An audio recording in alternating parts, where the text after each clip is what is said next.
What is it like to be a swordsmanship prodigy in a world dominated by magic? In this magic academy, where even dogs know a trick or two, the protagonist, Will, can't even perform basic magic.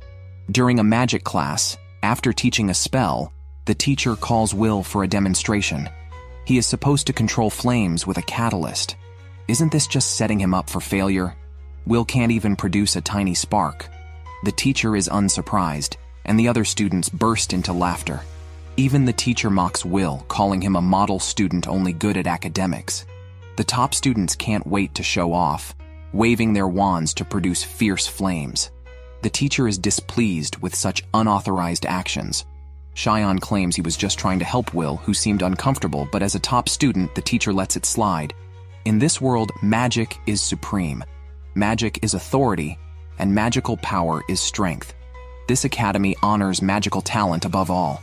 For someone like Will, who only knows the theory but can't perform magic, this place is unsuitable. It's an implicit suggestion for Will to drop out voluntarily. Yet, Will has no rebuttal. After class, Cheyenne comes to provoke him with others, because Will can only earn credits by fighting low-level monsters in the dungeon.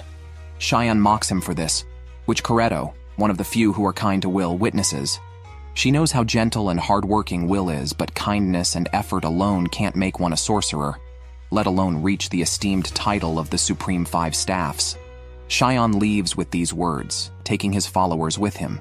Coretto comforts Will, telling him not to worry about what happened in class. Instead, Will reassures her, displaying his gentle nature, even seriously complimenting Coretto on her cuteness, which she can hardly resist. Will doesn't care about the mockery from teachers and classmates. He loves this world and admires the strongest magicians, the Supreme Five Staffs, who support the skies. Long ago, when the world faced threats from invaders from the sky, these 5 magicians emerged and drove the invaders away, sealing the sky and bringing peace. The title of Supreme Five Staffs continues to be the highest honor among magicians. Today, the Ice Princess staff might be watching them, and Coretto wonders if they are looking at them too. Will confidently assures her, as if he can see them himself. A memory from childhood suddenly came to Will's mind. He and a girl named Araria were discussing the sky. Araria said the real sky had the moon and the sun hanging in it, and a beautiful sunset on the other side. She believed that if they could reach the top of the tower closest to the sky, they might see such a sight. To enter that tower, one must become one of the Supreme Five Staffs. Back then, Will had no idea how unreachable this dream was. They made a pinky promise to watch the sunset together one day. Araria eventually became the youngest of the Supreme Five Staffs and successfully reached the top of the tower. However, Will still couldn't even perform basic magic. He then went to another teacher, Wakuna. Before Wakuna could get angry about his visit to the dungeon, Will knelt down and explained he was just trying to earn credits. The 2 demon guard bones he brought back were indeed worth 2 credits. The teacher asked if he still hadn't given up on his dream of becoming a Supreme Five Staff. But that dream was too difficult for Will. To reach the tower top, one must advance to the upper college and earn substantial credits in academics, practical skills, and internships. Will, unable to use magic, couldn't earn the needed practical skills credits. This crushed his hopes. The teacher, feeling a bit sorry for him, told Will that not only becoming a Supreme Five Staff, but even graduating was difficult for him. He needed to earn 4 credits that week. Will immediately started searching his notes for a monster worth 4 credits. The teacher said he hoped Will wouldn't go to the dungeon, but accidentally let slip that Baskerville was spotted on the 6th floor. Upon hearing this, Will excitedly thanked the teacher. Unbeknownst to them, Cheyenne had overheard their entire conversation. Seeing a chance to get rid of Will, whom he considered useless, Cheyenne set out for the 6th floor of the dungeon before Will. Cheyenne was not alone. He brought 2 minions with him. Worried about their ability to handle the 6th floor, the minions hesitated, which annoyed the proud Cheyenne. After they quickly corrected themselves, Cheyenne angrily proceeded to the 6th floor. Soon they encountered a large monster. As soon as it appeared, it sent one of Will's minions flying with a punch. The remaining minion, terrified, screamed so loudly that Will heard it. Will, along with his pet Kiki, rushed towards the sound. His speed did not seem like that of a poor student. as he almost instantly arrived near the battlefield. Will did not immediately reveal himself, but hid and observed the battle. He saw Shion sitting on the ground, continuously casting spells at the monster. Will recognized it as the evil spirit Sentinel, worth 10 credits. This type of monster should be on a lower level, so why was it on the 6th floor? Was there an accident with the floors? Shion, who always claimed to be a top student, now looked terrified. His brain was too rigid to think of any strategy, only managing to cast fire spells passively. However, these fireballs couldn't even break the monster's defense. As the monster closed in on Shion, Will prepared to rush out to save him, but then hesitated. Did he really need to save him? Remembering the times Shion bullied and mocked him, Will felt indifferent about saving him. However, the next moment, he remembered the words Araria said to him before she left, describing him as not only gentle, but also braver than anyone else. Will decided that if he watched a classmate die in front of him, he wouldn't deserve to stand alongside Araria. With that thought, he put on the glasses Araria gave him, drew his sword, and charged forward, shielding Shion just in time. Meanwhile, Teacher Edward arrived at Teacher Wakuna's office, displeased, saying that Shion and the others had gone to the dungeon without permission, and asked Wakuna to send a familiar to look for them. Wakuna was about to release a small bird when he heard they were on the 6th floor and felt relieved, knowing Will was there too. He showed the situation on the 6th floor through a crystal ball. Will was fiercely fighting the monster with his sword. Despite having no magical ability, his speed and strength showed him to be an experienced and excellent fighter. Unable to injure Will, the monster tore up the ground, sending a barrage of stones flying at him. Will dodged and closed in on the monster, then suddenly accelerated and disappeared in a cloud of dust. Taking advantage, he jumped behind the monster and plunged his sword into its neck. Shion watched in disbelief. Was this the same timid Will? Beside him, Kiki diligently acted as a camera, capturing the scene. Teacher Edward, just as incredulous, demanded an explanation from Wakuna. Wakuna explained that Will possessed a strength unusual for a mage, the resilience of a dwarf, and the insight to master an enemy's moves after a single glance. Even without magic, he was a unique warrior in this magical world. At that moment, Will had already cut off one of the monster's arms. He then raised his great sword and sliced through the monster's light cannon attack. His strike was even more powerful than thunder. With this slash, he also severed the monster's head, ending the battle. Will emerged from the smoke and extended his hand to Shion, who, far from grateful, bit his lip in anger and frustration. Teacher Edward also struggled to accept this reality. How could someone who does not use magic surpass it? Afterward, Teacher Wakuna severely reprimanded Will, but also awarded him 10 credits. With these credits, Will no longer had to worry about not graduating. He continued to look up at the sky as he passed through the corridors, sharing a silent gaze with Araria, who watched him from above. What's it like to be the sole swordsman in a magical world? 5 years ago, Will had nothing. He, unable to use magic, was mocked. He entered the Magic Academy, only because the leaders wanted Araria to join. After Araria became one of the top 5 mages, Will became worthless. Until one day, Teacher Wakuna took him to the principal's office, where the principal gave him a short sword, and Will awakened his power as a swordsman, startling Wakuna beside him. The principal promised to recognize Will's enrollment, even though he couldn't use magic. Tearfully, Will asked if studying at the academy could lead him to the tower, and if becoming stronger could bring him to Araria. The principal didn't give a direct yes, but said he would have the chance, which was enough for Will. In today's magic class, Wakuna discussed the academy's promotion. There are mainly 2 ways to advance to the upper academy: create new magic, or earn over 7,200 credits. Achieving the former is rare, most advance by the latter. However, graduating is a challenge for everyone present. Thus, it was essentially a remedial class. Will was there too. Aside from magic, he excelled in all other subjects. Just then, Shion's lackey boasted about him defeating a demon sentinel. Because they fainted early on and missed what happened, waking to find the sentinel defeated, they assumed Shion did it. Shion didn't explain, sitting silently. Seeing Will pass by, instead of thanking him, he angrily confronted him. Why would this incapable person, who can't even use magic, defeat the demon sentinel? Shion was resentful but helpless. and left with his lackeys.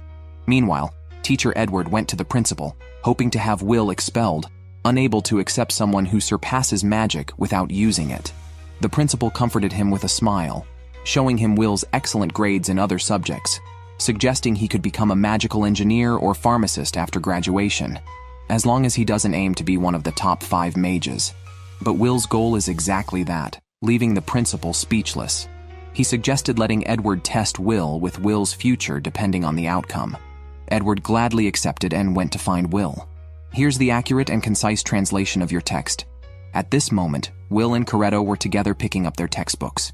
Will can't use magic, and even opening a locker required Coretto's help. There was also a sword inside the locker, which is prohibited at school. Back in the dorm, Will's roommate wouldn't let him leave. Then, the two went to the study room where Will started reviewing his theory classes again, covering the same material from a new perspective to ensure he scores full marks in all subjects except magic. After all, missing even 1 credit could prevent his advancement to the upper academy.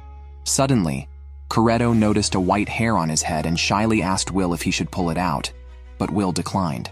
While they were laughing, Teacher Edward came to fetch Will for what he claimed was one-on-one tutoring at the practice field. Upon arrival, Edward immediately attacked, his magic materializing like a winding snake beside Will. Will realized Edward's hostile intentions. Indeed, Edward stated the purpose of the exercise. Will had to hit him once to earn 5 credits in practical magic. Failure meant expulsion. After saying this, Edward swung his wand as a huge magic circle appeared under Will's feet. Meanwhile, the principal had called Teacher Wakuna to watch the live stream with him, to see if Will truly deserved to aim for the top 5 mages. Wakuna felt anxious, especially since it was Edward, a man close to reaching the top 5, challenging Will. It was no wonder Edward was upset. Despite reaching the tower's top, he wasn't chosen. However, he didn't use lethal force against Will, only casting a low-level dark magic spell that was surprisingly powerful. Fire chased Will, who was fast enough to dodge and even counterattack, though Edward's defenses were tight. Will felt pain when his kick hit a barrier. As Edward grew more frustrated, he knocked Will back with a gesture, and a large magic circle appeared behind him, knocking Will to the ground. Will's glasses shattered, and his spirit sank. Edward's moves were too fast to parry without chanting, and his attacks and defenses were flawless. Here's the translation of your text into concise and clear English. Will was almost in despair as Edward continued to play with his mind, stating he had only used 2 types of magic, one to burn him with black flames, and the other to block his unsightly acts with a barrier.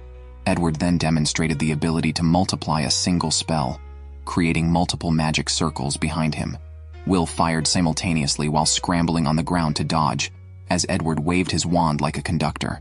Will was no match for such a high-level magic instructor and wished he had a sword. After Will was summoned away, Coretto went alone to the locker and couldn't help worrying about Will. What if Teacher Edward whipped or interrogated him? But then, wouldn't that be even better? Suddenly, Will's pet, Kiki, limped over, scratching at the locker door with tearful eyes. Coretto realized something must have happened to Will and quickly opened the locker. Meanwhile, Edward approached the immobilized Will on the ground, passionately taunting him. Even I can't surpass the top 5 mages, so how can you? Magic is the truth of this world. Once, a dwarf tribe sparked a rebellion with 10,000 soldiers, but a single magician with a wand defeated them all. A sword can never match a wand. Edward stepped on Will's head, but Will refused to give up, determined to reach the top 5 mages. As he struggled to his feet, Edward curiously wondered what drove his belief. To his surprise, it was Will's desire to be with the one he loved. Edward almost lost his composure, mocking, "So, your goal for reaching the pinnacle of magic is a shallow romance?" Ignoring the taunt, Will remained determined to watch the sunset with Araria. Suddenly, he heard Coretto's voice and caught the sword thrown to him. Awakening, Will put on the glasses Araria had given him. The real battle was just beginning. Edward, unimpressed, continued to release black flames, but Will cut through his magic with the sword. Edward fired 1,000 flames, which Will dodged by leaping and stepping on floating debris, slicing through the black flames and closing in on Edward. Recalling the fierce battle of the dwarf tribe, where a brave dwarf warrior lost all but still made a significant strike, Will acknowledged that swords could match wands. Approaching Edward from above, Will was quicker, breaking his barrier with a sword strike before Edward could react and slashing at him. Edward's wand reached his face, but before the magic could activate, Will's sword had already cut Edward's cheek. Will won the battle, and Edward awarded him 5 academic credits. The principal and Wakuna watched the entire live stream and praised Will's indomitable spirit during the battle, affirming his worthiness. When Araria became one of the Supreme 5 staffs, she tearfully said goodbye to Will, gifted him her glasses, and left without looking back. Will, filled with reluctance, promised Araria's departing figure that he too would reach the tower to watch the sunset with her. After she left, Will sobbed with shoulders shaking, then turned to teacher Wakuna and declared it would be his last time crying so embarrassingly. Will, true to his word, still has no mastery over magic, but trains daily. He also delivers newspapers to earn money, quickly recovering any papers that fly away due to his speed and even managing to help Kiki on his head. To his surprise, today's paper featured Araria, announcing her creation of a new magic spell, bringing her total to 12. Inspired by Araria's efforts, Will resolved to work even harder, especially after reading about a decree issued by the Senate, authored by Araria herself. Will rushed back to his dorm, asking his roommate Rosti for magical tools since the decree involved collecting ice cores from Frost Infantry. Students contributing would receive a reward. Planning to head directly to the 4th layer, Will relied on Rosti's tools. His roommate, impressed, readily handed over a newly made tool and stuffed some bread for the journey, cautioning him to be careful. Arriving at the 4th layer of the underground maze, Will found many students there, all motivated by Araria's decree. Eager to begin, the ground suddenly shook. Xion had used a powerful spell to dispatch a group of Frost Infantry. While his lackeys praised him, Xion felt it was not enough, believing he still couldn't match Will, unaware that Will was also admiring his strength. With no interest in greetings and the infantry quickly being defeated by others, Will ventured deeper. Unexpectedly, he saw a group of monsters attacking a girl. Will immediately intervened, swiftly defeating 3 beasts. The stunned girl quickly apologized and introduced herself as Alice, a 4th-year student. Meanwhile, Coretto and others were attending a theory class with teacher Wakuna, who explained the significance of creating new magic spells. Such innovations could lead to unconditional advancement to the tower, allowing creators to name them. While creators might fade away, the spells named after them would live on forever, immortalizing their names in history. Creating new magic is certainly not an easy task. Araria alone has invented 12 types of magic, a feat unmatched by anyone before or since. In the long history, Araria is undoubtedly the greatest mage. Coretto and her friends discussed Araria's decree and learned that Will was battling Frost Infantry in the dungeon. A close friend bluntly pointed out that Coretto might be jealous of Lady Araria, feeling that Will was taken away by a powerful childhood friend. This led to a quarrel in class, and teacher Wakuna sternly reprimanded them. However, Coretto was indeed very concerned about Will and Araria's relationship. Meanwhile, Will simply teamed up with the younger student he had saved. Surprisingly, this junior was only 14 years old. She was very kind, which made Will wonder why she wouldn't discriminate against him, given his lack of magical ability. When Alice heard this, she found it even stranger. How could she scorn someone who helped her? After all, she respects anyone with skills, even if they're not magical. This is what normal people think. Alice was also motivated by Araria's decree, wanting to help the Supreme 5 staffs and aiming to become a supporter of the sky. Most people in this world have never seen the real sky. What they see is a barrier created by the Supreme 5 staffs with powerful magic. If this barrier breaks, darkness will envelop the world again, and calamity will strike. Hence, the students are so enthusiastic not only to assist the Supreme 5 staffs, but also to contribute to supporting the sky. Alice mentioned that she had once met Araria. During a crisis in the dungeon, surrounded by monsters, Araria appeared suddenly, froze them all, and gently reminded her to be more careful next time. Since then, Alice became a die-hard fan of Araria. She came to the dungeon for Araria but found no Frost Infantry, likely because they had already been defeated by others. Even searching magic was useless. While Alice was talking non-stop, Will crouched down to examine the ground because such creatures leave ice shards in their tracks. However, the ice shards here were several times larger than normal, suggesting a larger creature ahead. Without any fear, Will walked forward, putting on his glasses. As expected, a giant beast fell from the sky the next second. Will quickly pulled Alice away as the beast landed, creating a spectacular impact. The countless eyes on its massive head were truly sanity-draining. It was indeed the Frost King, a higher class of the Frost Infantry, worth 6 academic credits, and a unique species on the 4th level. Just as Alice finished speaking, the beast suddenly shot out a shockwave. Fortunately, Will dodged quickly. The shockwave hit the ground, creating a pattern of ice flowers. Will moved Alice to a safe spot, telling her to stay there while he handled things alone. Alice, however, didn't want Will to face the Frost King by himself, as it was immune to physical attacks and could freeze anyone on contact. It was known as a bane to melee fighters like dwarves, only vulnerable to long-distance magical attacks. Despite this, Will remained calm, reassuring Alice not to worry since he had defeated the creature numerous times before. Will skated across the ice, launching himself forward and swiftly avoiding the Frost King's breath. Unexpectedly, the creature's shockwave was persistent, changing direction and chasing Will like a missile. Will, descending from above, rapidly approached the beast, wielding a magical artifact he had obtained from a roommate. The Frost King, enraged, began firing indiscriminately. Alice quickly took Kiki aside, watching as Will's movements blurred. Close to the Frost King, he finally threw the magical artifact, a hook, which latched onto the beast's body. Holding the other end, Will slid under it and secured the Frost King tightly. Since it was a creature of frost, vulnerable to fire and explosions, Will fully restrained it, then ignited a fire device connected by steel wire on his glove by twisting his hands together. The flame traveled along the wire directly to the Frost King and detonated, reducing the beast to ashes and leaving only materials behind. Alice's expression changed instantly upon witnessing this. The once thought incompetent Will was far from the rumors she had heard.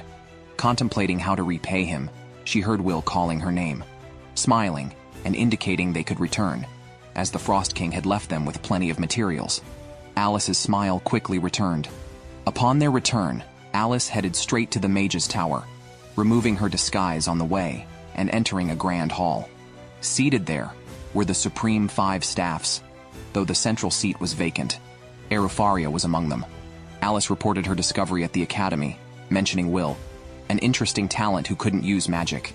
She suggested making him a member of the tower. 2 members immediately rejected the idea, but one burly, white-haired man found it intriguing. As internal strife seemed imminent among the Supreme 5 staffs, a red-haired member intervened, suggesting they observe Will during the upcoming Grand Magic Festival, as capable individuals would prove themselves. After the discussion, 3 of the staffs left, leaving only Araria and Alice. Araria looked forward to seeing Will again with anticipation. To become one of the top 5 staff members, a student needs a score of 7,200. It's Will's turn for the exam, where he must fight a huge golem. Unable to use magic or a sword, Will fails again. In contrast, 2 other students destroy the golem easily, with a single move each. Liana with a score of 10,000 and Lindell, who has a similar score. Then comes Jurius, who uses ice magic to freeze not only his golem, but others as well. Only these 3 have scores above 10,000, making them sure candidates for advancement to the upper academy, while Will struggles even to graduate with just half their scores. Dejected, Will blocks Jurius's path, who frowns upon those weak in magic. Will stands up to clear the way without arguing. As the magical festival approaches, everyone in the academy is excitedly discussing it.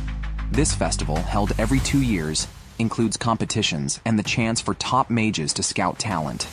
Despite not meeting the 7,200 score threshold, it's an opportunity for students to be noticed by the tower factions led by the top 5 staffs: the Thunder, Demon, Flame, Ice, and the 4th being the Light King. Performing impressively could attract any faction's attention.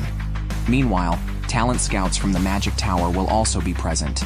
Despite this, Will doubts his chances. As he and Coretto talk, Alice walks by unnoticed. Will, known for turning a previous festival into a chaotic event, has no plans to compete again.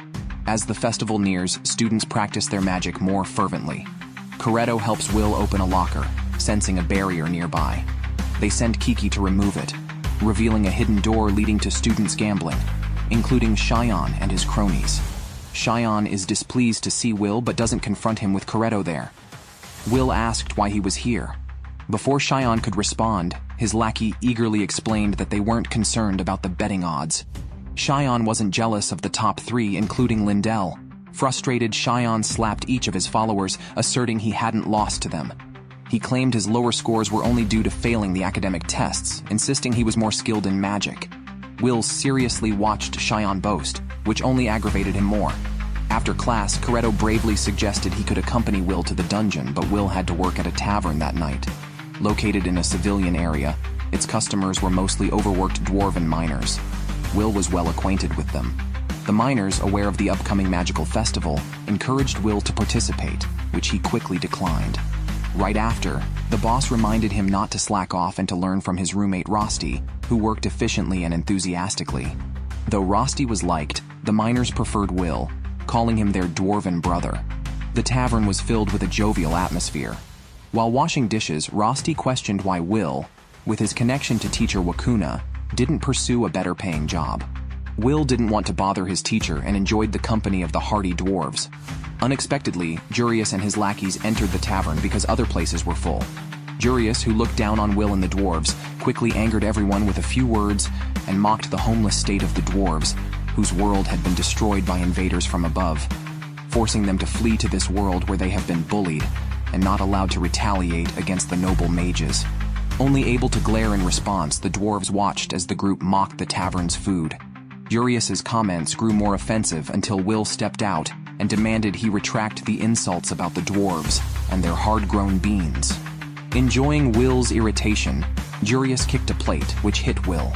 When his lackeys tried to attack, Will pinned them down. The spilled beer splashed on Jurius. Will declared his actions, more irrational and animal-like than the dwarves, were the most humiliating he had ever endured. Enraged, Jurius froze the entire tavern. Will, pulling out his wand, leaped from a magical formation as icicles chased him, knocking off his glasses and trapping him against a wall.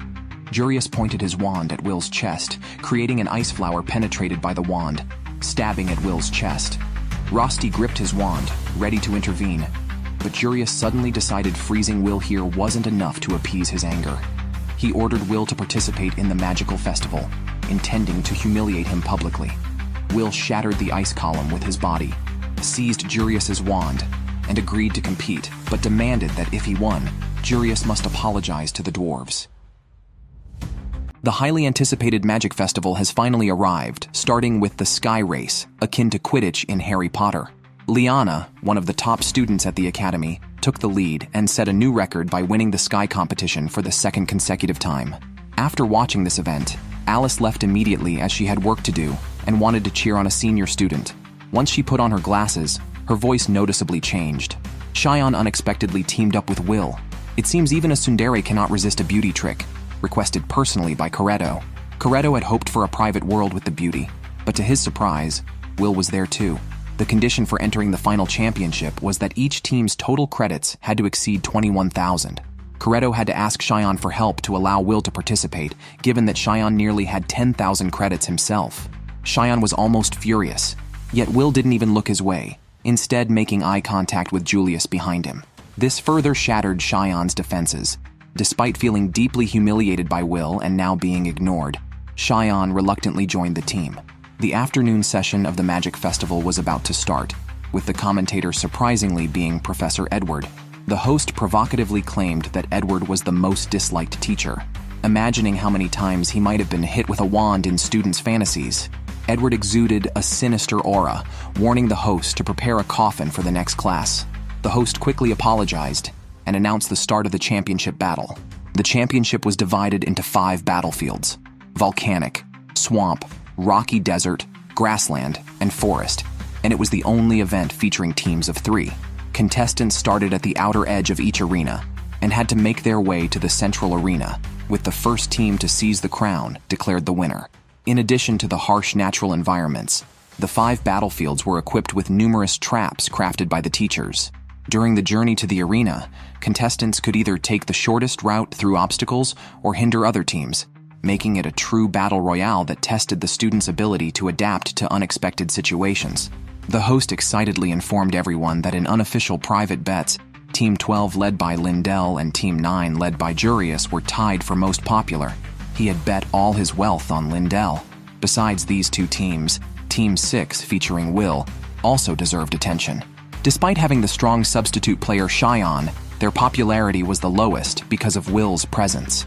Laughter erupted in the stands when Will appeared on the crystal ball, with the audience mocking him. However, the race officially began soon after. Teacher Wakuna specifically stopped Will at the entrance, having previously advised him against participating in the Magic Festival.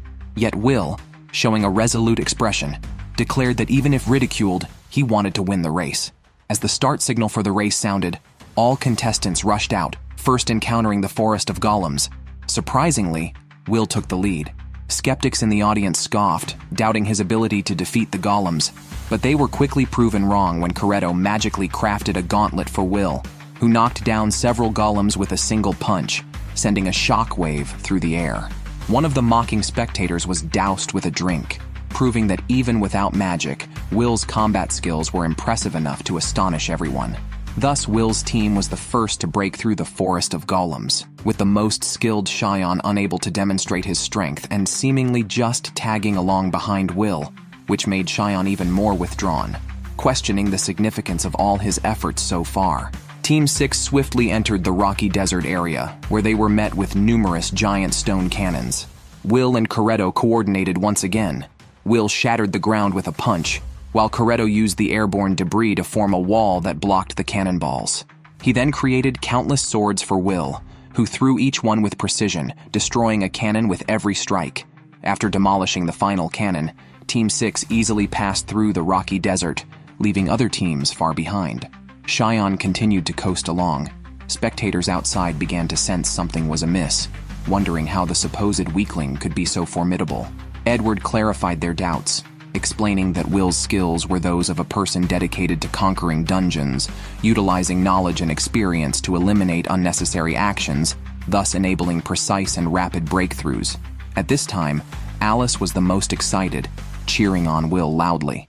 The other teams, not wanting to be outdone, unfortunately lacked Will's strength, and many students fell into traps. At this rate, Team 6 might be the first to reach the central arena.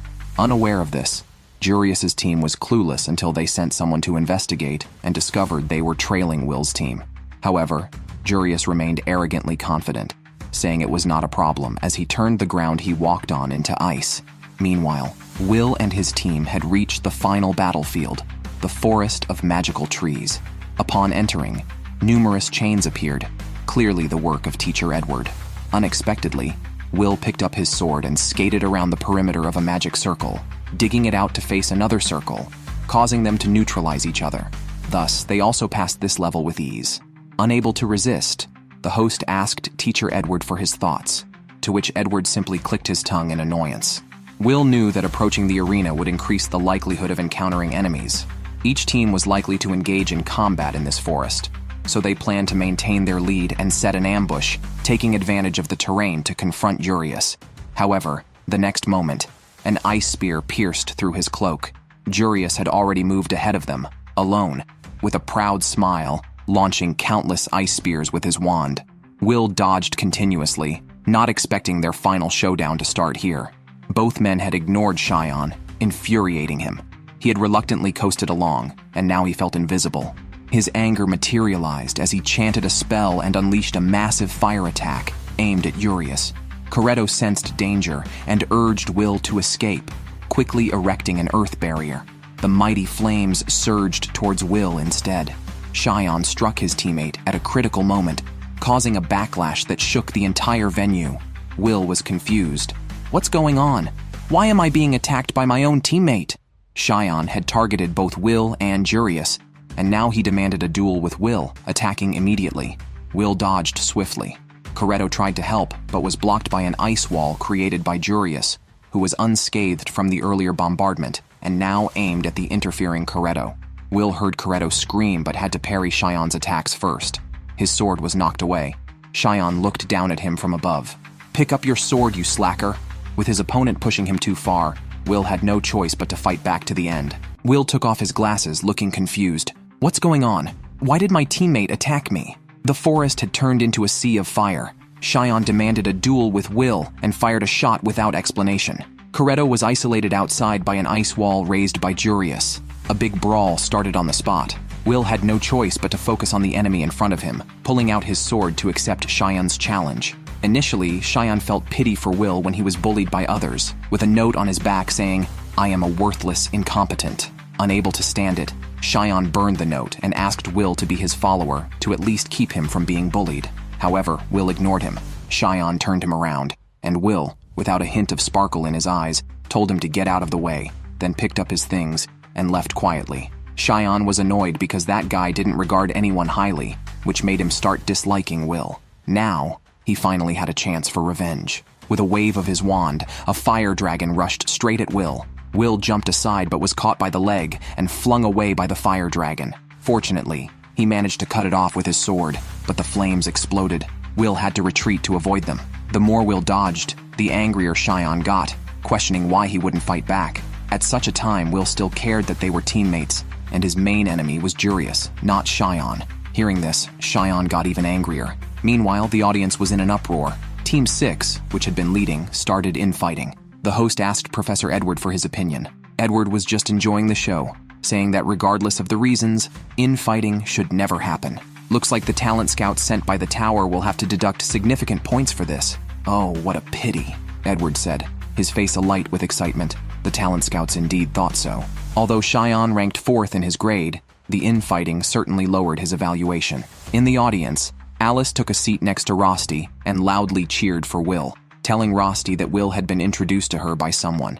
Initially, she didn't pay much attention, but now she was completely captivated by him, her words seemingly provocative. Rosti couldn't help but remark, "Will is really popular, but he's my favorite too." Meanwhile, Jurius temporarily gave up on Will and pursued Coretto, who dodged while trying to counterattack. Unexpectedly, Coretto stepped on a trap and was immediately teleported away. At the same time, Jurius's figures appeared simultaneously around the arena, including one near Lindell. Jurius had not only challenged Will, but Lindell as well. Just after speaking, a green magical circle appeared under his feet along with a tornado. The next second, the Jurius body shattered into ice. It was just a clone. Lindell picked up the ice shards, surprised that Jurius had this trick up his sleeve, recognizing the secret technique related to the Supreme Staffs. The audience outside the arena was confused, but understood that Lindell defeated Jurius with one move. The host's eyes gleamed with gold since he had bet all his money on Lindell's team. Meanwhile, the deputies of 2 other factions were discussing, now certain that the winner would be either Lindell or Jurius, with Team 6 caught in infighting, having no chance. Cheyon's 2 followers were somewhat sad, but understood. However, Will didn't understand why Cheyon hated him so much. He hadn't done anything, yet Cheyon always seemed to pick on him. Initially, Cheyon inexplicably asked him to be a follower. Will's mind was occupied with, "I don't have time," because he needed to find Araria quickly, so he told Cheyon to let go, never expecting Cheyon to hold a grudge for so long. As Cheyon grew angrier, he chanted a spell to summon his guardian fire eagle, which flew directly at Will. Will quickly planted his sword into the ground for support and split the fire eagle, charging at Cheyon. Unexpectedly, the fire eagle almost instantly regenerated. It seemed essential to strike a critical blow. As 2 flames attacked simultaneously, Will dodged the fire eagle's strike and confronted Cheyon's flame directly. Thanks to his specially made gloves, he finally neutralized Cheyon's attack. Edward, watching from outside the arena, couldn't help but exclaim in amazement, "This is beyond the level of a student." However, his admiration was for Cheyon, who naturally caught the attention of the Flame faction. They had only heard of this student, who was skilled but not in the top 3. It seemed he had broken through his limits during the competition. Now, Cheyon's strength matched those top 3 students. The talent scouts were eager to report back to their leader. As Cheyon's opponent, Will felt this most acutely. This Cheyon seemed like a completely different person from the one he knew, and even Will found him hard to handle. Cheyon, increasingly aggressive, loudly challenged Will. "Wasn't there more to you when you defeated the evil spirit sentinel?" Will insisted. "We are teammates. I have no reason to fight you." The more Will said this, the more Cheyenne felt offended. "After being treated like a fool and suffering so miserably, you still say you don't resent me?" How could Will not feel resentment, having imagined revenge many times? But his urgent task was to defeat Jurius. This statement hit a raw nerve for Cheyenne. He had always found Will annoying, incompetent, and infuriating for his refusal to give up. But why was Will always focused on something else? Cheyenne shouted, "Don't ignore me!" Will's feelings were complex. He had never asked for Cheyenne's recognition, but deep down, he always hoped to be acknowledged. So, if Cheyenne were willing to recognize him, then he would have to meet him with all his strength. Finally focusing entirely on himself, Cheyenne felt a surge of excitement and quickly chanted a spell, summoning his guardian fire eagle again, preventing Will from approaching recklessly. Thus, Will decided to time his counterattack with the launch of the magic. With a grand gesture, Cheyenne directed the fire eagle, which brought a multitude of annihilation magic formations and a barrage of fireballs. However, Will had already anticipated their trajectory and teleported directly in front of the fire eagle, severing its core with a single strike. Just as he was about to continue his attack on Cheyenne, Coretto suddenly erected a wall between them and shouted, "Stop fighting!"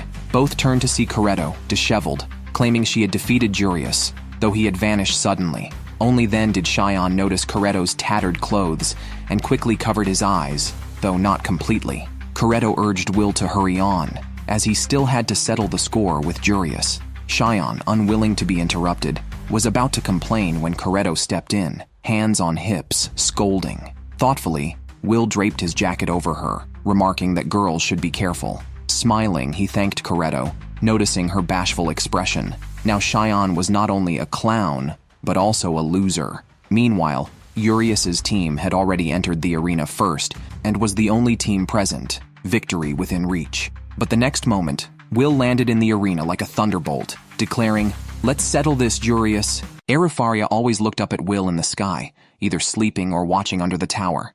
Dubbed by her assistant as the highest of the 5 rods in a saint's disguise, she was introduced to a recommended candidate by a talent scout.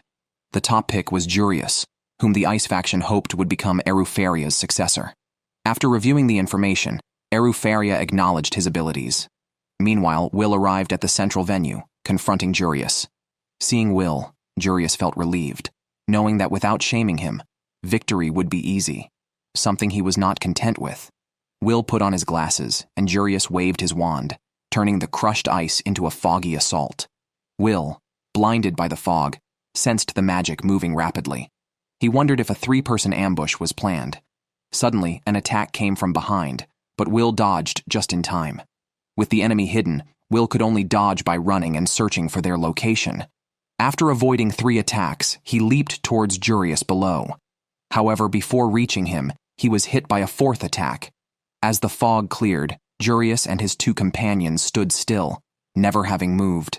All attackers were Jurius's duplicates, totaling 5, including himself.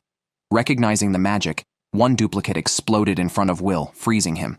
Simultaneously, Edward and Wakana identified the magic used by Jurius as Araria's secret technique, the 12 Ice Mysteries. Known for creating 12 types of magic, Jurius employed the first, which creates duplicates made of ice. Will broke down, questioning why Jurius used Araria's magic. Jurius, smirking mockingly, claimed it was due to his talent, having self-taught this complex magic to a high level, even boasting that the title Ice Princess's Rod was no big deal. Insulted, Will burst from the ice, shouting Jurius's name in anger. Jurius responded by launching a huge ice spike, which Will slashed apart. Yet, other duplicates attacked similarly. Under Jurius's command, 3 duplicates built an ice prison, trapping Will inside a pyramid-shaped cage that resisted all his strikes. Jurius then summoned a giant ice flower, crushing the cage completely. The battle seemed over, with even Professor Edward praising the victory achieved without a step, an ideal and fundamental skill for a mage. Jurius then began to demonstrate his skills to the talent scouts, directly nominating himself as Lord Araria's successor. Cheers erupted from the audience, and everyone thought Jurius was sure to win. Only Alice realized it was all a show. Jurius was using Will just to promote himself. However, Rosti commented that if Jurius still hadn't won after such a display, It would be quite embarrassing. Just then, a huge crack appeared in the ice, followed by melting snow. Will stepped out, thanking Jurius for his magic, which had calmed him down, as anything related to Araria usually excited him. This threw Jurius off balance. Jurius ordered his duplicates to attack together, but Will dodged all the ice missiles like they were nothing. He then teleported behind two sidekicks and knocked them down with a single strike. Now, only Jurius and his duplicates were left. Edward watched clearly as Will first hit among simultaneous shots, disappearing from Jurius's view, then attacked from above, just like in their previous battle. Soon, all Jurius's duplicates shattered. Will had realized that the duplicates did not move on their own. They were controlled by Jurius's allies. Thus, he openly stated that Jurius could not compare to Araria, breaking Jurius's defenses with just one sentence. Meanwhile, atop the tower, Araria acknowledged that Jurius might become her successor, but what she wanted was not a successor, but a sword by her side. In public, Will exposed Jurius's secret technique, claiming that Jurius could not use it effortlessly. A shaken Jurius threw out an ice flower, which Will slashed apart, causing it to explode. Then, several more duplicates appeared, and countless ice pillars smashed down towards Will. Even if unable to move simultaneously, Jurius could win by the sheer number of attacks. Will could not tell which was Jurius's real body, as the duplicates looked just like him. The next second, Will charged at him. Jurius quickly erected an ice wall, but Will split it with one sword strike, knocking him back. Jurius did not understand how Will could tell them apart. Will explained that the internal temperature of the technique was opposite to the practitioner's average body temperature, around -37 degrees. Using magic lowered the body temperature even more. If not controlled perfectly, frost would show at the feet. Jurius then noticed ice shards at the feet of his duplicates, increasingly breaking his defenses. Why did Will, whom he saw as incompetent, understand this magic better than him? Naturally, because Will and Araria were childhood friends, and he had always admired and studied her magic, even though he could never match her. After saying that, Will couldn't help but look up at the sky to meet Araria's distant gaze. He knew the strengths and weaknesses of Araria's magic. With Jurius's morale shattered, he could no longer perform potent magic. Ironically, Will told him that this secret technique was a magic created by Araria when she was just 2 years old. Jurius had just proudly claimed that the Ice Queen's staff was nothing special, and now he was embarrassingly contradicted. However, this provocation unexpectedly triggered Jurius to awaken. He summoned 8 duplicates, planning to overwhelm Will with numbers. Will continued to provoke him, saying, "I used to be bullied by 10 Ararias." He shattered each ice pillar and then the duplicates, which under Will's sword were no match at all. Will's agility made the long-range attacking duplicates ineffective, and he quickly destroyed all of them. In the end, only the real Jurius remained. This time, Will dropped his sword and punched Jurius in the face, sending him flying and swelling his proud face into a puffy mess. Cheers erupted from the audience as the underdog Will defeated the elite Jurius, who had over 10,000 academic points. Teacher Wakuna breathed a sigh of relief, and Coretto immediately ran up as no one could stop Will now. He was destined to be the champion. Just as the host finished saying this, Lindell suddenly appeared on stage, placing the crown on his own head. "Oops.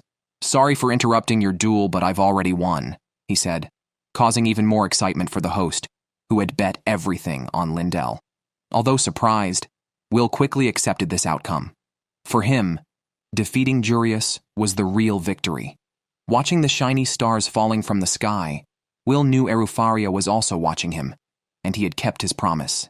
After Will defeated Jurius at the Magic Festival, a celebration was held at the tavern where he works. All the dwarf brothers came, along with Coretto, Rosti, and Professor Wakuna. So, where was Jurius, who owed the dwarfs an apology? Right, he was busy washing dishes in the kitchen. Coretto was defending Will, upset that despite his excellent performance in the competition, he was still overlooked by the tower. It was all Cheyenne's fault. Jurius and his followers were even more devastated. They had to work in the dwarf's tavern because Will had embarrassed him so much that no headhunters were seeking him out. However, life at the academy might not be easy for Will going forward. In the blink of an eye, it was nearly time for the comprehensive internship.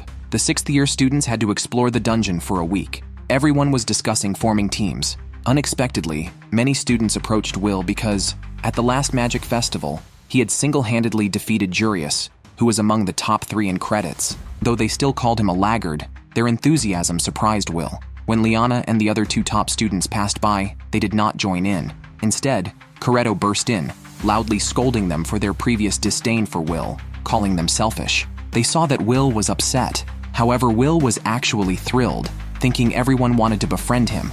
Then, a girl grabbed Will's hand, countering that it was Coretto who had always monopolized Will. She then invited Will to join them in the dungeon, which upset Coretto so much that she brushed them off, declaring that she had plans with Will the next day to go shopping together, even though that wasn't true. But Will did not contradict Coretto publicly. Back at the dorm, Coretto was excited about what she considered her first date with Will. Meanwhile, Will continued to study hard.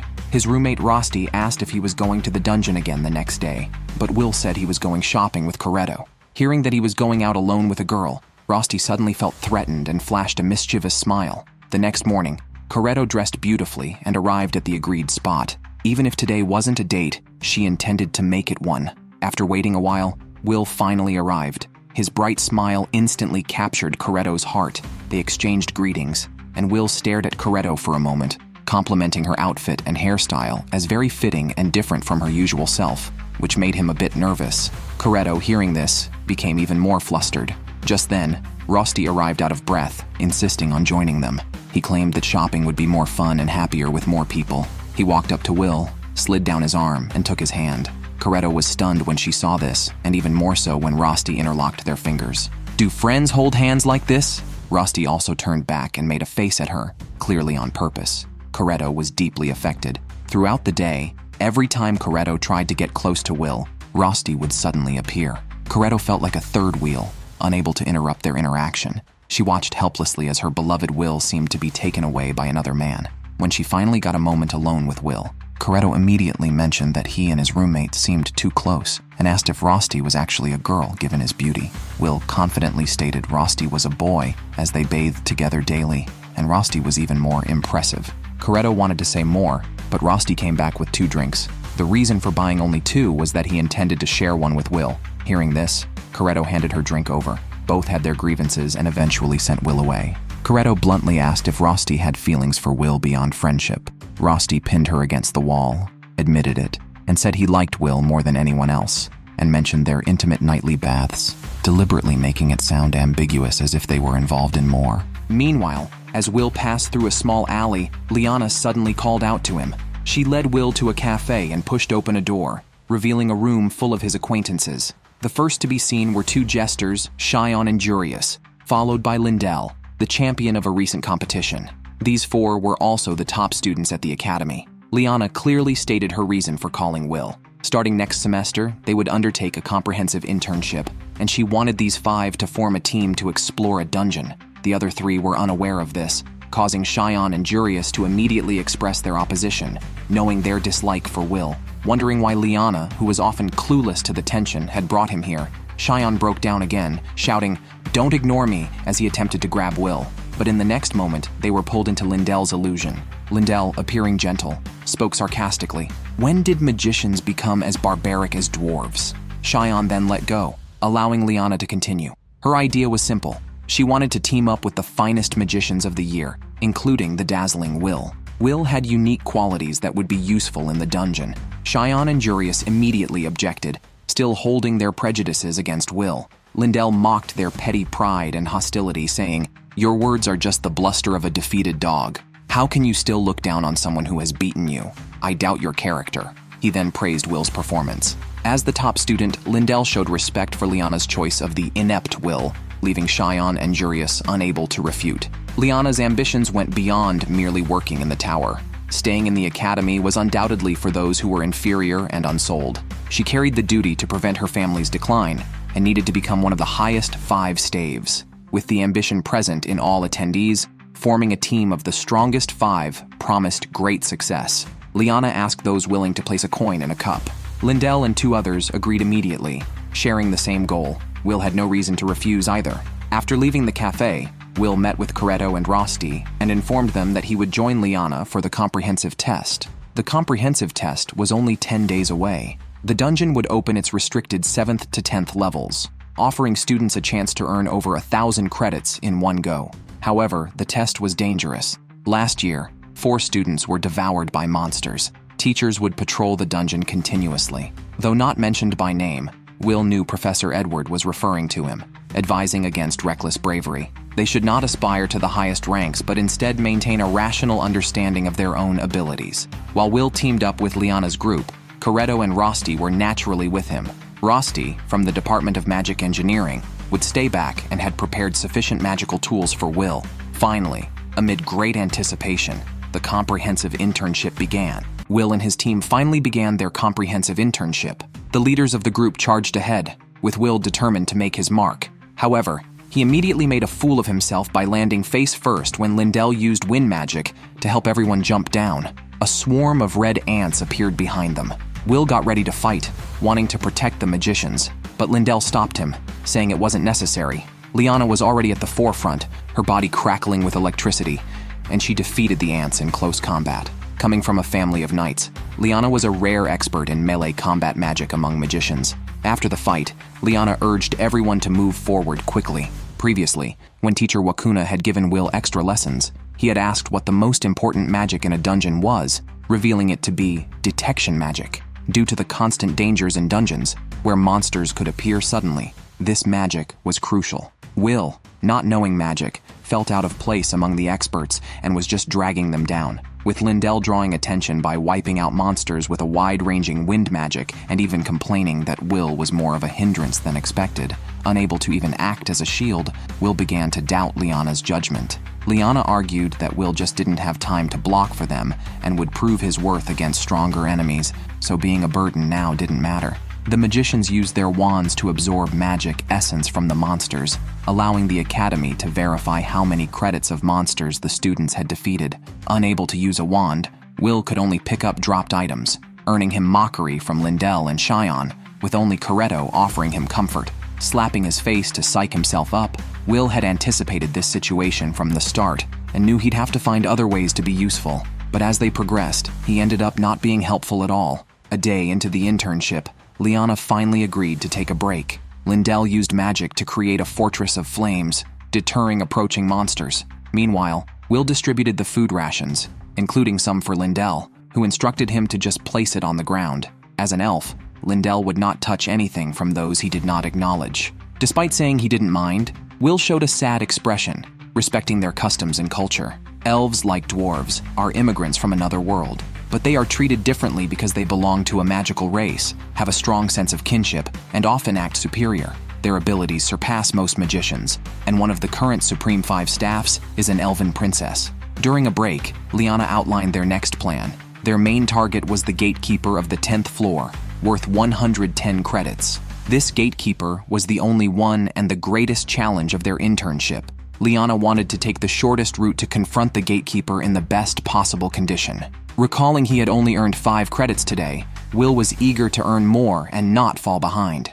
Unbeknownst to them, the 10th floor was currently undergoing a disaster. 2 villains had not only killed the gatekeeper, but also a patrolling teacher. Jurius and the others noticed something was amiss, as they encountered only dead monsters with gruesome deaths along the way. Their team should have been the first to arrive, so no other students could have reached there earlier. Will knelt to inspect and found no traces of magic on the monsters. They had been torn apart by brute force. The gatekeeper's room was just ahead by the cliff. After descending, the next sight was the dead body of the massive monster gatekeeper. Liana immediately had others perform detection magic to confirm it had just been killed recently. Detection magic is not all powerful, as some monsters can evade it. It was then Will's moment to shine. He was the first to sense a monster's presence above them, already preparing an attack. Will quickly warned everyone and blocked the incoming shockwave. While Lindell was still asking what was happening, the monster had moved behind him and flung him away. The other 4 reacted immediately, but the ground collapsed, and they all fell down. Will noticed Lindell seemed unconscious and rushed over to hold him amidst the falling debris. Meanwhile, those above felt intense ground vibrations. When Will, holding Lindell, finally hit the ground, he saw Lindell's arm was injured. They had fallen to the 11th floor, an area outside the Academy's control. Cheyenne and Jurius found themselves together, surrounded by looming flying monsters. Liana and Coretto, also together, recognized the area as the Demon's Intestine, a vast region extending to the 15th floor. The maze's structure and monsters' abilities here were entirely different from the previous levels. It was too dangerous for just 2 people. They needed to regroup quickly. Lindell, unconscious and injured, recalled his childhood. His tribe had criticized him for wasting time in an academy full of magicians and deemed him a disgrace. They said a useless arm should not be kept and cut off his left hand with a wand. Lindell awoke from the nightmare. Will ran to help bandage him, but was pushed away by Lindell, who insisted that as an elf, he did not want to be touched by the incompetent. He asked Will to bring him the supplies so he could treat himself. Their supplies on the 11th floor would last only a day, so Will wanted to prioritize regrouping with the others. However, Lindell thought they should wait for rescue.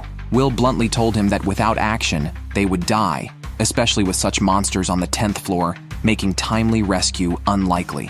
The teacher team has already launched a rescue operation due to a massive monster rampage in the dungeon. Many monsters have completely destroyed the headquarters, and 2 teachers' heads have been twisted off and nailed to the wall. The teachers have not yet reached the 9th floor and are unaware of the situation below. This is clearly a premeditated crisis. Teacher Edward rushed to inform Teacher Wakuna that the comprehensive internship had been terminated and they needed to rescue the students. Rosti, inside the tent, overheard their conversation and it was unclear what he planned to do.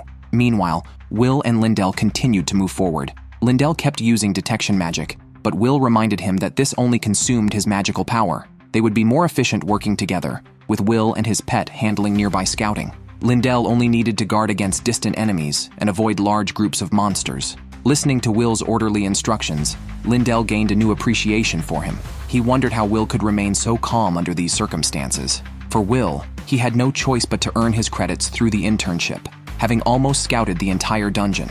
As they spoke, enemies approached. Orcs appeared at 2 tunnels. Will assigned Lindell to handle the larger one while he took care of the 2 on the left. As the orc charged with its tongue lashing out, Lindell quickly used magic to trip it. However, Will had already neatly defeated one and then cut off the limbs of another. Lindell was so engrossed that he didn't notice another orc approaching from behind. Unable to chant a spell in time, he used an illusion to hide himself. Will immediately warned him against it, but it was too late. The orc charged into the flames, nearly splashing Lindell with its saliva. Finally, Lindell dropped his haughty attitude and screamed loudly. Will then threw a sword into the orc's eye and swiftly cut through its waist, standing before Lindell like a savior. Lindell felt utterly embarrassed. Will comforted him, praising him as a fine elf, but Lindell confessed that he was far from excellent. In fact, he was at the bottom of his class. No one knows how hard the high elf Lindell works, practicing illusion magic alone late at night, calling out the name of his childhood friend. Even his childhood friend, who was just a kid back then, could not match the magic he now casts. Lindell is broken, but refuses to give up. He has confessed to Will that he is the weakest among the elves, having spent 6 years in the academy while others have already ascended the tower. His kin call him a disgrace to their race, because illusion magic should turn fantasies into reality. But Lindell's magic produces mere illusions, as Liana says. Those still at the academy are considered inferior, leftovers. Liana also told Coretto that real geniuses don't wait until their 6th year to graduate. They are picked by the tower much earlier. So, they consider themselves leftovers, with their achievements limited to the academy, like frogs in a well unaware of the ocean. Lindell's despair comes from his stepsister, the princess of the elves, and the current wielder of the sacred staff. They grew up together. Lindell wanted to always protect her, and was eager to show her his newly learned magic. With a simple gesture, she created the entire Forest of the King. To reach her level, Lindell has been working hard alone, yet he cannot shake off the label of being the weakest. He mustered courage to share this with Will, who became excited, feeling a kinship with Lindell and vowing to protect him until he can stand on his own. He assured Lindell that he is a fine elf and should not doubt himself. Meanwhile, Coretto comforts Liana. For these top students, comparing themselves to geniuses might bring a sense of inferiority.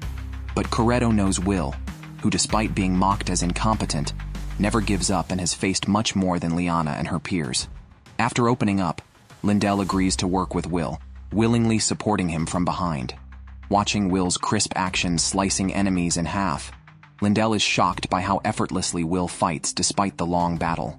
When Will approaches, Lindell realizes he is badly injured, protecting him. Moved, Lindell casts a detection spell when their pet alerts them, but finds nothing. Will, relying on his senses, realizes that a monster from the dungeon has appeared, emitting flickering lights. Suddenly, a disgusting mass grows on the ceiling, releasing a green liquid that forms a fire monster. Will quickly destroys the mass with a magical device and carries Lindell to safety, recognizing it as a dangerous species from the 11th layer, immune to physical attacks and highly resistant to magic. A true mage's nightmare. Although Will destroyed the eggs in time, several monsters had already hatched. The only effective means against these creatures is the elves' illusion magic, but Lindell lacked confidence, tearfully stating he couldn't do it. However, Will told him that it's okay to fail, as those who are not geniuses like us can't progress without failure, and they wouldn't die because they all have someone waiting for them at the tower. After saying this, Will bravely approached the monsters, while Lindell felt ashamed of his own retreat. Physical attacks were indeed futile against these incorporeal monsters, but fortunately, Lindell recovered and launched a wind magic attack that the monster was immune to, even mocking him with a sneer. Feeling desperate and fearing for Will's life, Lindell watched as Will blocked the attack with his sword while encouraging him, asserting his belief in Lindell. How could Lindell let down such trust? The taunting images from his kin suddenly shattered. Determined to live up to Will's faith, Lindell summoned several magic circles, and numerous roots emerged to attack the monster, annihilating it instantly and creating a vast forest and roots before them. Lindell's illusion magic finally manifested physically. He knelt on one knee before Will to apologize for past discourtesies and acknowledged Will as a respectable warrior.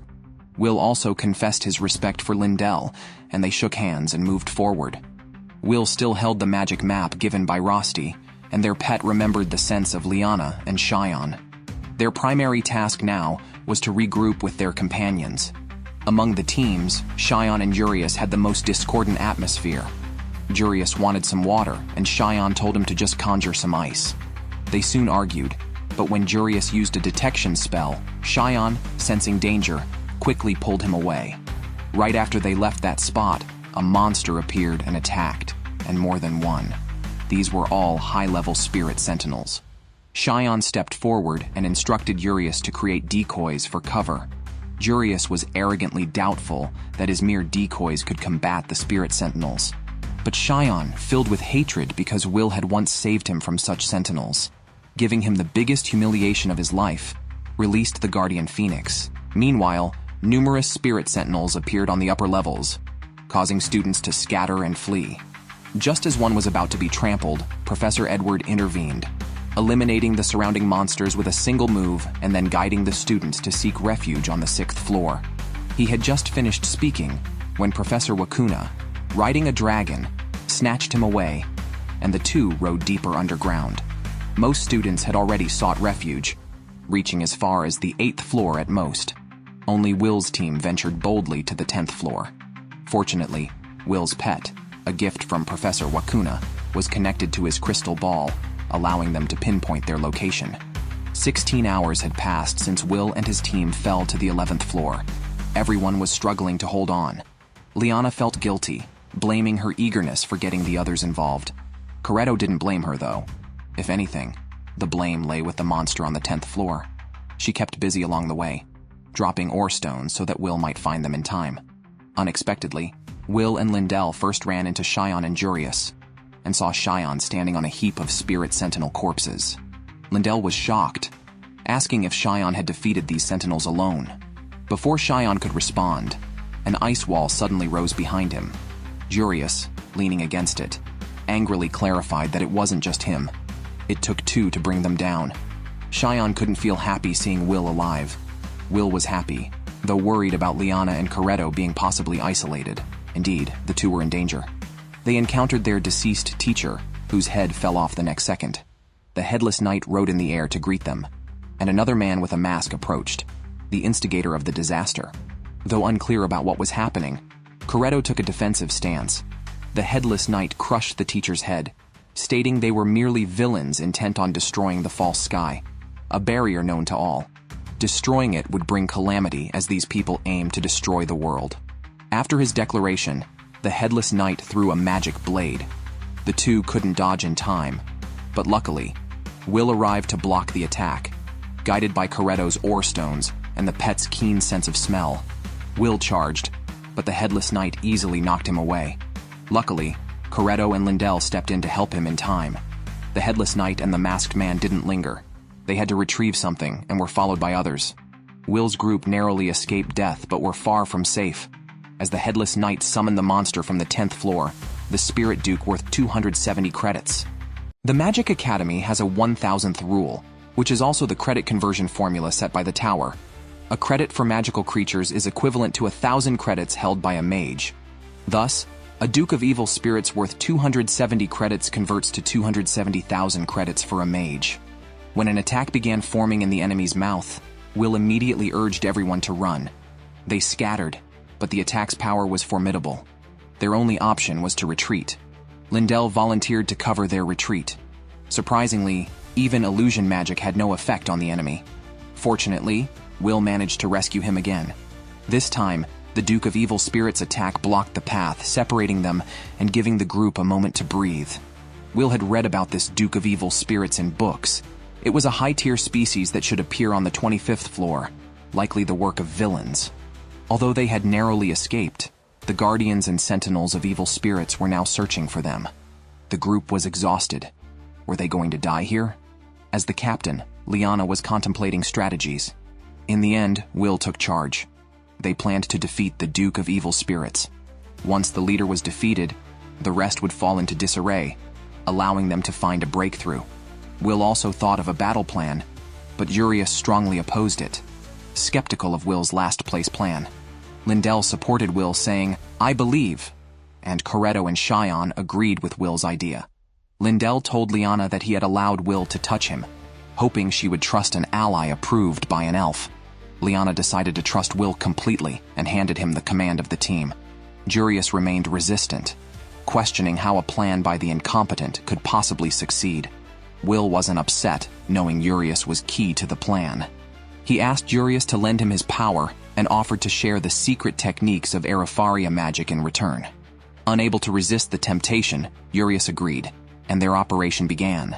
Each took positions, with Jurius using his clones as decoys to distract the enemy. Although each clone was quickly destroyed, the white art of Araria allowed the spell to continue, meaning the next clone could resume the chant of the previous one's unfinished spell. This allowed Jurius to cast high-level spells that required long incantations.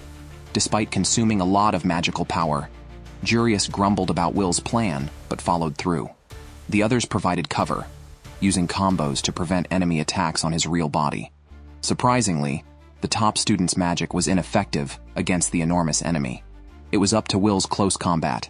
He leaped up and struck at the Duke of Evil Spirits' back, but the wings were like iron walls, impervious to his sword.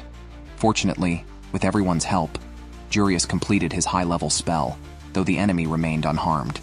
Will had anticipated this situation, so he positioned Liana last. Even if the Duke of Evil Spirits blocked the cannon fire, its wings would become sluggish due to freezing. This allowed Liana, with her high-speed mobility, to dash through the gaps and into the enemy's embrace. Unexpectedly, the creature was covered with a barrier, likely inscribed by magicians beforehand. Liana's attack proved ineffective. The enemy then launched a magical cannon at Will. A small pet quickly erected a barrier, but Will's glasses still shattered. Blinded, Will became timid and fearful. The others rushed to check on Will and Liana's injuries. At that moment, the Duke of Evil Spirits shattered Jurius's ice, leaving them truly out of options. Liana ordered a retreat and took it upon herself to hold off the monster, buying time for the others. As a knight, she was to be the shield for her companions. Unexpectedly, Lindell stood by her, ready to fight alongside her because he had met others besides Liana whom he respected. They charged together. Jurius was stunned, wondering what to do next. Facing the Duke of Evil Spirits, valued at 270 points, Liana and Lindell's attacks were merely irritating. Reason told Cheyenne they should flee with Will immediately, or else the sacrifice of the two would be in vain. Suddenly, Will asked Cheyenne to punch him. Cheyenne had never heard such a strange request before. Crying, Will said he was terrified without his goggles from Araria. Seeing Will so changed, Cheyenne lost his composure, picking him up and both hitting and scolding him. It was unskilled and all emotion, but these heartfelt words snapped Will out of it. He then grasped Cheyenne's fist, as if afraid of hurting him, and thanked him for stopping his trembling. Then, Will picked up his sword and returned to the battlefield. Only Coretto understood that Will had always been scared. Unlike a staff that allows casting spells from a distance, a sword requires advancing towards a much larger and stronger opponent, a terrifying prospect. Will was indeed a coward, but his fear of running away was even greater. This is courage. Inspired by this courage, Coretto declared he would also fight. Cheyenne was undoubtedly moved. As Will charged at the Duke of Evil Spirits, his mind raced. The enemy had defenses as strong as iron walls, and their mobility was incredibly high, making it difficult to land accurate hits due to those all-encompassing wings. To defeat the enemy, they first had to cut off those wings. Coretto continued to support Will, but even so, Will struggled to get close to the enemy. Despite his fear, intensified by the loss of his goggles, his greater fear was losing his companions. So, he loudly called Coretto's name. Both understood the cue, and countless light cannons fired towards Will. In the moment they converged, Will instantly jumped away, leaving his sword behind. Coretto devoted all his remaining strength to Will, creating a gigantic sword for him. Will lifted the sword and swung it forcefully at the Duke of Evil Spirits. The enraged Duke spat shockwaves sweeping forward, his wings visibly trimmed. Just then, Cheyenne arrived with his guardian bird, continuously chanting spells. If Will can do it, so can I. He landed directly in front of the Duke of Evil Spirits, his wand enveloped in blazing fire, instantly engulfing the monster. To their dismay, even this attack couldn't defeat the enemy. Neither magic nor swords prevailed, and they were at a loss. Suddenly, an icicle fell in front of Will. Rusty was also there, just watching from above, hoping Will would remember soon. It wasn't just a wand or a sword, but both together. Fortunately, Will didn't disappoint. He recalled something, rushed towards his sword, and yelled for Cheyenne to use magic. Although Cheyenne didn't quite understand, he still released a fire dragon that followed Will. Fire magic clung to Will's sword, forming a magic sword. This wasn't enchantment. The sword had absorbed the magic. Everyone was astonished by this spectacle. Will, with a determined gaze towards the Duke of Evil Spirits, dodged the automatically tracking shockwaves while closing in. Unconsciously, he uttered, "Loaded." The overwhelming flames seemed to devour everything, piercing through all attacks and slashing at the Duke of Evil Spirits' body. The seemingly indestructible Duke was split into two by the flames.